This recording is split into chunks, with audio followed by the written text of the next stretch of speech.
2 a.m. and she calls me 'cause I'm still awake. Can you help me unravel my latest mistake? I love him. Winter just wasn't my season. Yeah, we walked through the door, so accusing their eyes, like they had any right at all to criticize. Hypocrites, you're all here for the very same reason. 'Cause you can't jump a track with like cars on the cable, and life's like an hourglass glued to the table.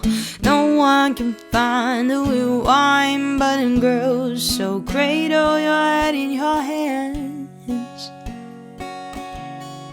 and breathe. Just breathe. Oh, breathe. Just breathe.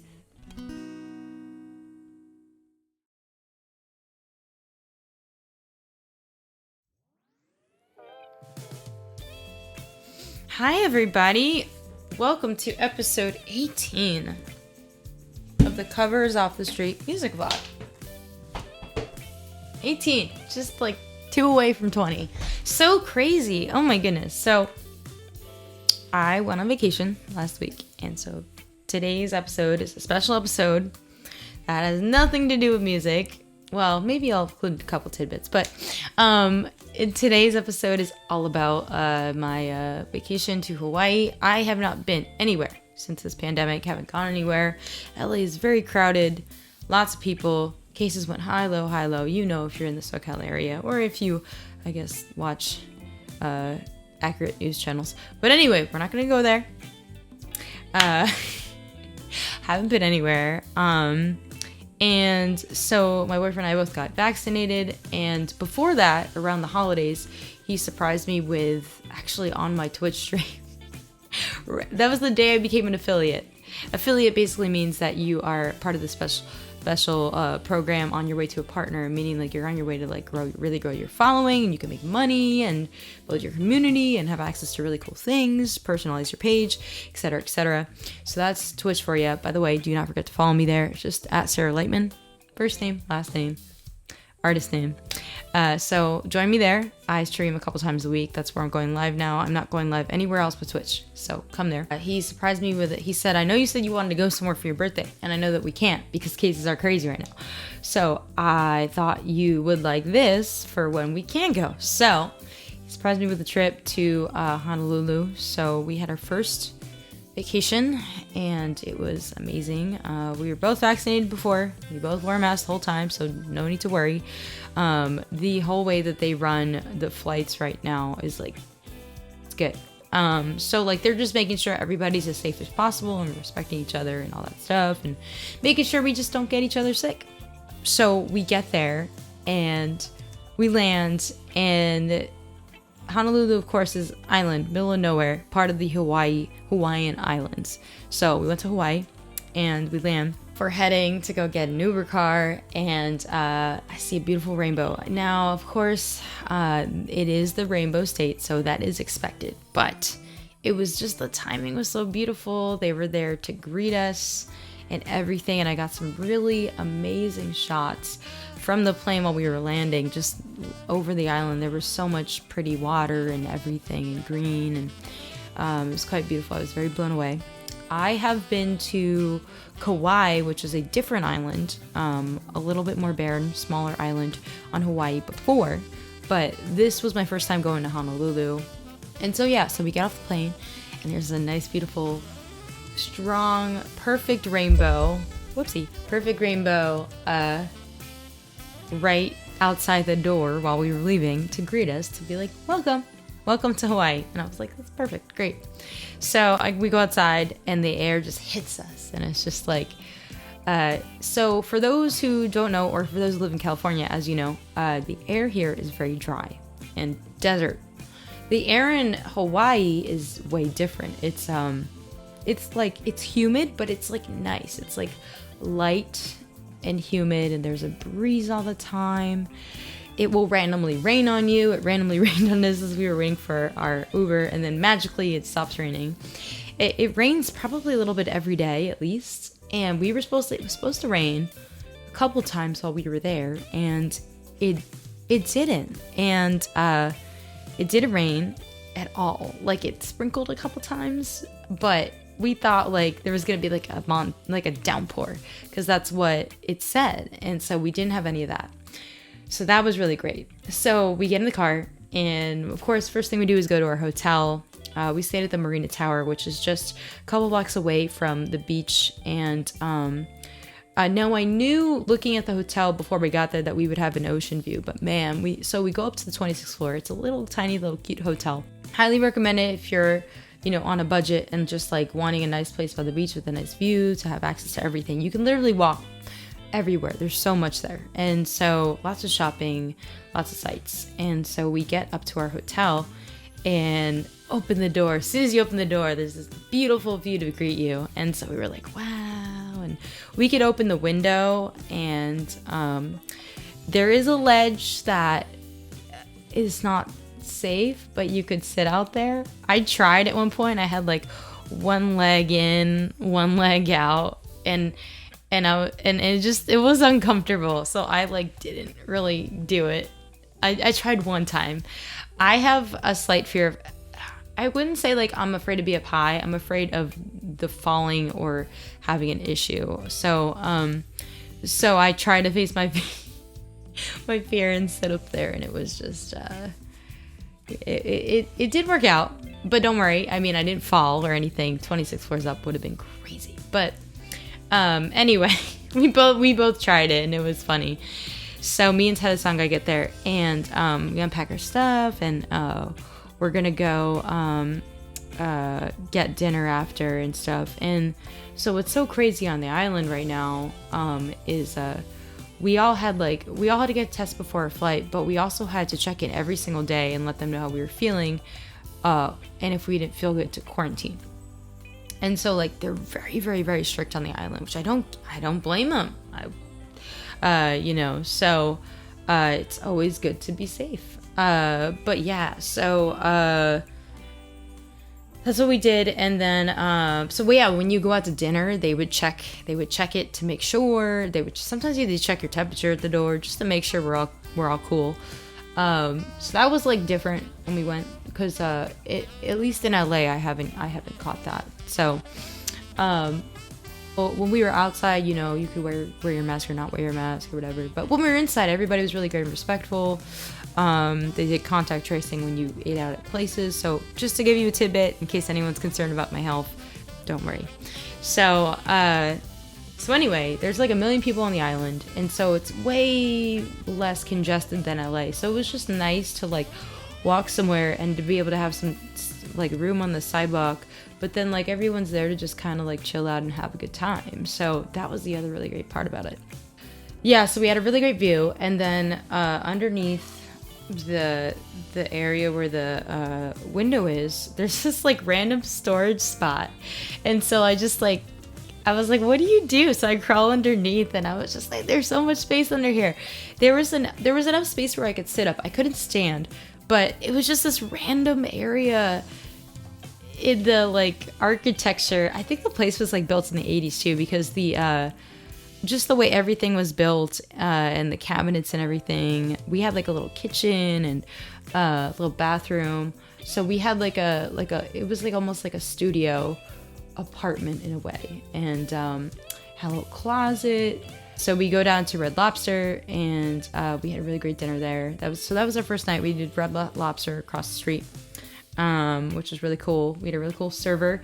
It was also really great because a lot of the people there were locals, so that was cool as well. We're being tourists, but it's always good to see people who are also from there or live there. And so the people we met first literally had lived there all their life, and I was like, wow, that's really cool. Like I haven't met too many people who are originally from here yet, so this is like the first on our trip.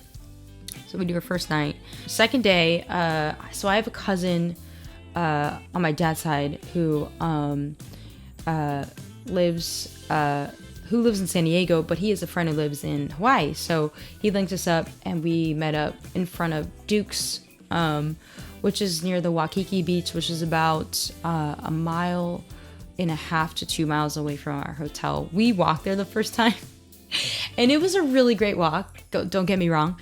But you don't want to walk 2 miles every time. So we walked there and it was really nice. And we met up with them on the beach and there was like a band playing and I was like, oh my God, this is the first live music I've seen in like such a long time in person. Magical. So they had like a cover Hawaii band. They were saying a mixture of things. And we didn't stay at Duke's, but we were in front of it. So right in front of Duke's is the beach.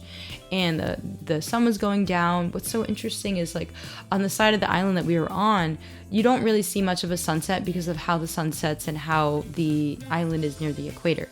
So on the other side, there is the sun going down and everything, and you can see the sunset. But we weren't there, so but it was really, really nice to either way see it go down. So, you know, we had like a little picnic with them outside on the beach while we listened to the music. And she said that, you know, the locals on Sunday, like, yeah, it's like it was pretty busy with tourists and stuff at that point. There were a lot of people on the beach, but she said this is where all the locals hang out over here while they listen to the band, entertain the tourists. So like we hung out with them and it was really cool to get to know them. They all love living there, and they go what they call island hopping. So on the weekend they were saying in a couple days, oh, I'm gonna go hop to Maui for the weekend. So like that's what people will do. They'll take either a boat or a plane and they'll go hop to the other island because it's only like a couple thousand, not even 1,000 miles away. So at least that, you know, a couple hundred or whatever, probably half an hour to an hour on a flight. So not super far, which is really cool. So they would just be like, oh yeah, we're gonna go island hopping to there. And apparently a lot of people come to Honolulu to have vacation because there's just so much on the island to do. So people from other islands will come over as well and hop to Honolulu where we were. So we went to Waikiki. Waikiki is super famous and noted by the Beach Boys. So the first beach we actually went to was called Ala Moana Beach, which was closer to our hotel, and there was like a really cool mall there, which happens to be the biggest mall in the world, which is crazy. It's something about it being outdoors and the dimensions and everything. Yeah, so that was our first official day. So after we went to the beach, we stopped by this place on the way back, and it was called Banan, and I had found them out randomly just because I have celiac and I can't eat gluten. I was just like looking up to know what we had in the area, just so I knew to be a little prepared and like where to eat. Not because I didn't think I'd find food, but it's just always good when you have dietary restrictions to know what you have to work with. And so we went to this place called Banana. It's like this little like hole in the wall of a garage, and they started as like a food truck, and then they turned into this little establishment. It's like, and then it's down this alley where there's a bunch of surfboards leading to the beach in Duke's, which was really cool. They were like massive. Like I'm 5'4", and I want to say it was like 2 or 3 of me worth would be as tall as a surfboard that they had, and they're just locked up there. It's like people can lock up their surfboards and take them and grab them and go to the beach. It's almost like a surfboard locker, but it was like very pretty at the same time. And so right across from that was this place called Banan, and they had this it's like an ice cream kind of, but it's a plant-based ice cream like dessert made from bananas. It was very unique, so interesting eating. I never had anything like it. And so you would choose your toppings and everything, and yeah, it was really good, but it was like, you could tell it was healthy because it had that natural flavor, but it was good. So we tried that. That was really cool. So then we walked back to the hotel because, you know, we're still jet lagged. So we're like, you know what, we're tired. Like, let's walk back, get some snacks, and head up to the hotel, chill out, and go to sleep. So we did that. The next day, while we were shopping at the mall and everything, Ty the song guy had gotten flip-flops, and he doesn't wear them a whole lot. He's more of a sneaker guy. If you know him, he has like 40 pairs of shoes, which are blocked, by the way, by this. This used to be a really big conversation starter on Twitch, but then it was like every conversation started to be about the shoes, which is fine. But the thing is, like, after a while, I'm like, okay, let's move on from the shoes. Like, let's do music, guys. And so, because I'd have to explain, no, they're not my shoes. And they'd be like, what? But you're there. It's your room. And I was like, no, it's my boyfriend's shoes. Like, he lives here too. Yeah. And so he got flip-flops, and they were like really nice. So he's like, hey, like, I want to like look good in my flip-flops that feel good. And I never, you know, do anything to really wear them usually, and I don't do anything for my feet. He's like, do you want to go get a pedicure with me? And I was like, oh, you want to get a pedicure? He's never had a pedicure. So we both go, and there's this place down the street from our hotel, so we go and get pedicures. And then I was like, how do you like it? And he's like, oh, it's very nice, it's very different, it's good. And I'm very ticklish, so like he gets to laugh and gets a good laugh out of me, trying to like not like hold on and cringe and not flail like a fish while they're trying to, you know, do my feet. But yeah, he had a good time, and then I did, and then I decided to paint my toes like this blue with like some flowers on them and just make it pretty. And then of course they say do not go into the beach until later, and I said, oh, don't worry, we're not going to the beach today. And so after that, instead we decided to go to the Pearl Harbor Memorial Center. And that's where we didn't end up going to Fort Island. Fort Island is where a lot of the ships are, and the Arizona is, and it's underwater and everything.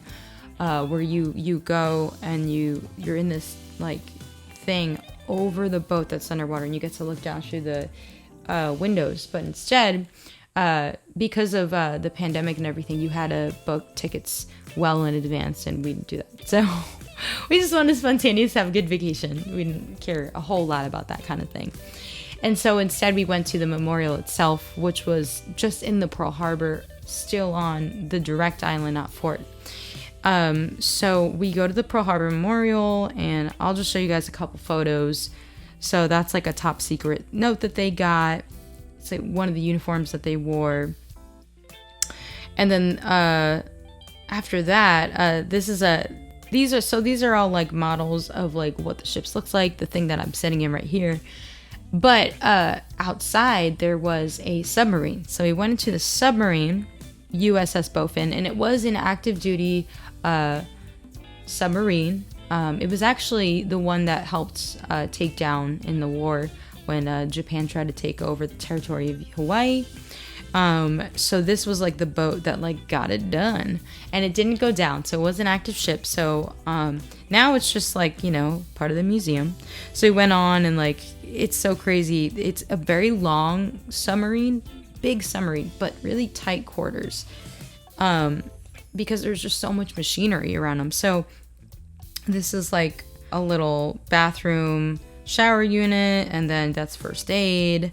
As you can see, there's like those black things are actually torpedoes, and above that, those white things are beds. So they put beds everywhere that they could, and there were like 40 men or so at all times, and so they would just put beds anywhere that they could to fit everybody, because it's long but narrow, which was so interesting.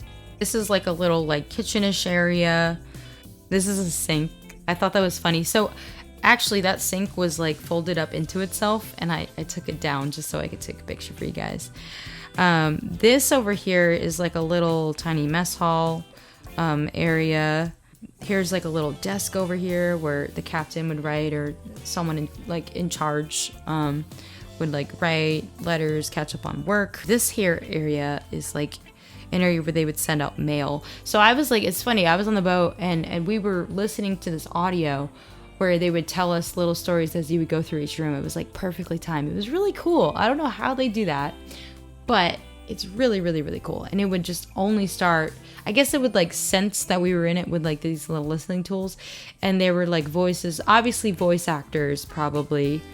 Maybe at most a veteran would come on and say something, but voice actors telling us these stories and like things that would happen of the sailors and the Marine crew. And I do apologize if I'm not politically correct on all this stuff. I haven't served, but if you have, thank you so much for your service. I deeply value what you have done and what you are doing to help the world. Yeah, so this little wheel here, It was actually pretty big actually, but it looks small through the photo. This wheel was what controlled everything, and as you can see, there's like all these little dials, and the thing in the blue circle-y thing above it, that's like the compass that would tell you everything where to go. And a lot of this went over my head because I'm not an engineer, I'm a musician. And of course, I took a picture of the radio room where they did sonar and sound for Ty the Sound Guy. This over here is like the massive kitchen where they cooked everything for the mess hall, where everybody would gather and eat. There's a picture of Ty the Sound Guy. That's just showing how small, and like he's not that tall. He's like about 5'10" or so, 5'10" and a half. So he's like, you know, he's a little above average. But he had to like really bend. I had to bend down, and like you had to like stick your leg through one door hole and then the other leg. So there's a picture over there in the distance. In the corner over there, that little lady over there, I'll get a little closer. That was like, I guess what men would like to look at for their own pleasure back then, because we didn't really have much of a Playboys and stuff. Yeah, this is like the late 30s, early 40s. For the internet and everything, that's what they had to, I guess, enjoy themselves with, and their eyes and everything, like to have something nice to look at, since they were around men 24/7. And this is for, you know, those who are straight. That's like a little menu of like things that they would eat. So they ate really well. I looked at the menu and I was like, oh, this is a good meal. Like, look at all these meals. Here's more beds. Now this part is over. The green part is right over the battery, and apparently the floor was really, really hot. So everyone had to wear shoes when they wanted to walk around between sleeping on bed. And because they only had about 24 beds, they would take shifts on who would sleep and who would not sleep, because they didn't have enough beds for everybody. Obviously, no personal space, which makes me very grateful for living in this small apartment, even though it's small with one other person. Like, nothing compared to being on a crazy submarine, having to wear your shoes. But the guys apparently would, as a joke, as a prank, would take each other's shoes when they were sleeping. And I think it was called like hot footing it. So you would burn your feet, basically. It was so hot from the batteries below. You'd burn your feet if you went barefoot. So they would hide people's shoes as a joke, and they'd have to find them. I guess it's something fun that they would do. So yeah, as you can see, they put beds like everywhere. Yeah, so this over here is like the engine room with the little seat and stuff. That, like, such a big engine. Like, so crazy. So there's more control over there, and it's just so crazy, like, how many things are in there. That is kind of the bulk of the ship. I don't know all the engineering things. So then, but I will say this part over here is these are actual live torpedoes. And as you can see, again, with the bed staying on, it's like you sleep on top of an explosive. It's crazy. After that, we went back outside, and I was able to go on top of the boat. So that there ahead, that little land, is the Fort Island where the other boats and tours are. Yeah, so that over there, that's a gun over there, like this big gun that they would shoot above from on top of the boat. And it apparently takes 2 people to run that, which is crazy. So that's me. The day after that, we took a hike with a friend of Ty's, another engineer that lives on the island now with a family. And we hiked the Diamond Head Monument. And so I took my ukulele with me, and we had a good old time. This over here is us walking literally through the volcano. So basically the volcano hasn't gone off. It's dormant in like at least 1,000 years. And so we don't know if it'll go off again, but you know, there's never say never kind of thing, because you just never know. And so we went through that, which is like a little tunnel they put in. You can walk or drive through, and through the volcano. What I didn't realize was this is actually in the center of the crater. So you walk inside of it, and then you go up. And so as you can see up here, there's a view of, that's the view of the center, and down there is where we checked in. So we walked all of that. Let's say it's like probably about a 30-minute hike there and that back. It was hot and sunny. The sun was strong because it was getting to the hottest part of the day, but it was definitely really beautiful and bearable. So yeah, that's me posing with the ukulele. I took some shots for Luna. As you can see, they're a sponsor right here. So I did some shots for them with the ukulele. There is a video of us playing inside of a cave.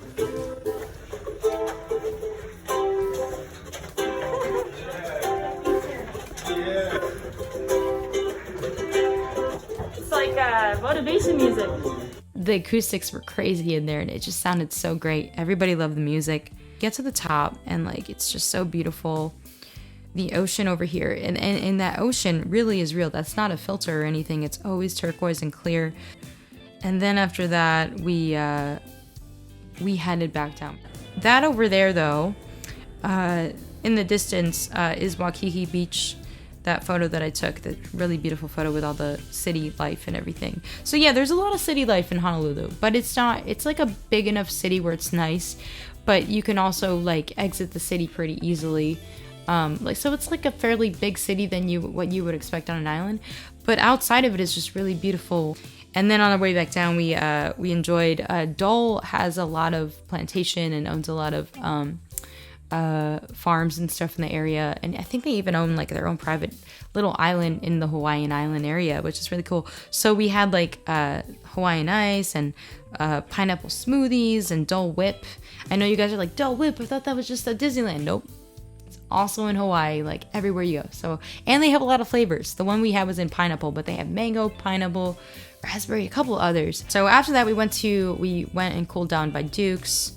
Went to Waikiki Beach and enjoyed ourselves. This is one of the drinks we had. It's called the Lava Flow. We got it just because we had been to a volcano. It was really good. The food, I was definitely blown away by it. It was like a famous, well-regarded steakhouse. And then after that, we enjoyed the beach. The beach over there is really nice. It's called a white beach because of the white sand, but that was like the favorite beach, I think, of the trip. Just the way the waves were and they were fun and everything was really great. We also stumbled upon this group who played some music for us. So it's a way, music is just a way of life in Hawaii and it's really great, but not a lot of people do it professionally, and so this group kind of does.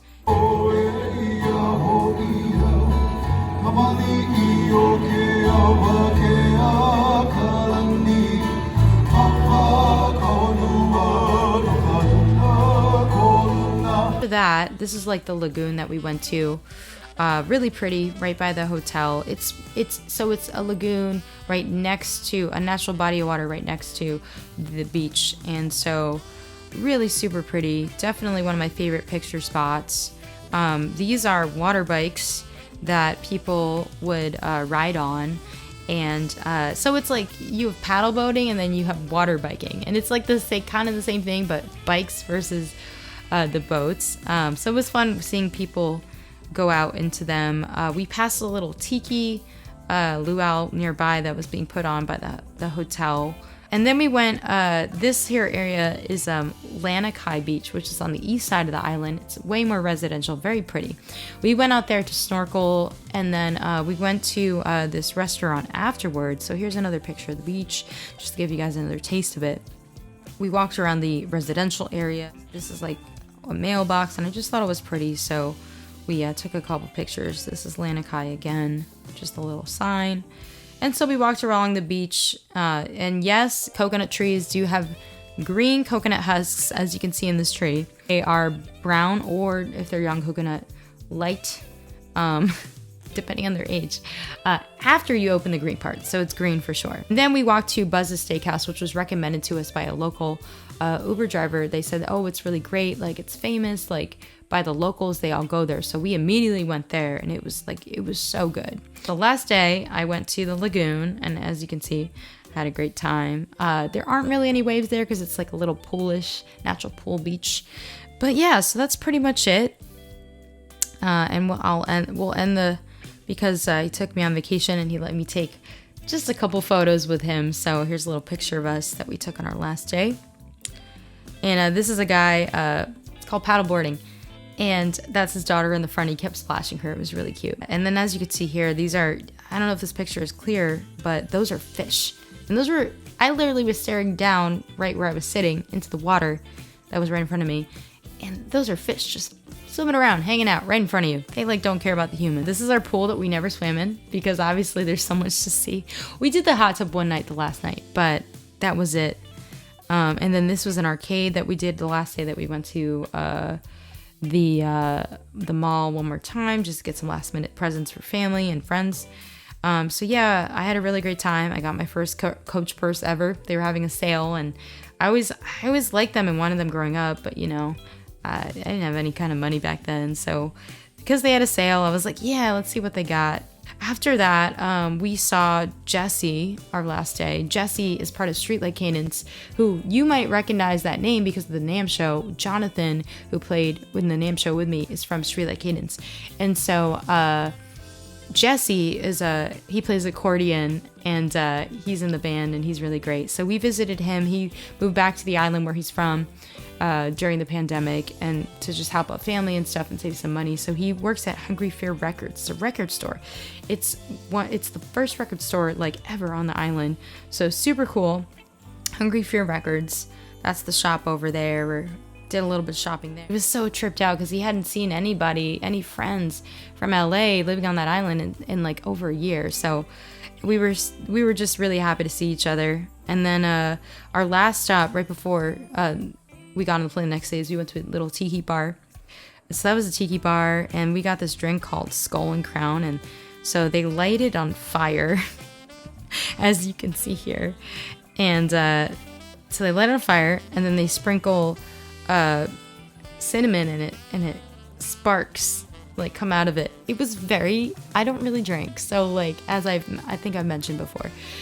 Anyways, so I was like, here, you can drink it. So this song guy is a 2-person drink, but he ended up drinking it, and he starts making like the funniest jokes ever, because like it's for 2 people, but it was just a little too strong for me, so I ended up getting a different drink. Thank you guys for joining me on my vacation in a way, and I hope that inspires you, gives you some comfort, some joy, because we can't really go a lot of places right now, but I encourage you, to not fear. We're gonna get through this. Thank you guys so much. Next week is gonna be a new chapter of behind the scenes of my music. Some of you guys know I had a vocal injury. We will go into that next episode, where it might have come from, how I dealt with it. And we will discuss that more in detail next episode. Thank you guys so much for tuning in. Do not forget to like, subscribe, share with your friends if you are having a good time.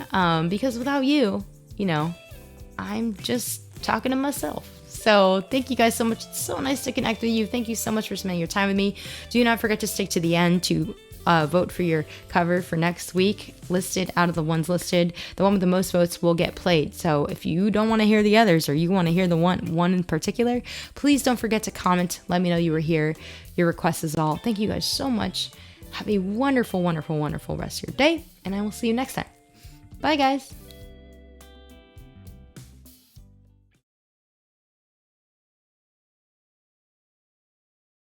Thanks for watching. Please consider supporting Sarah Lightman on Patreon.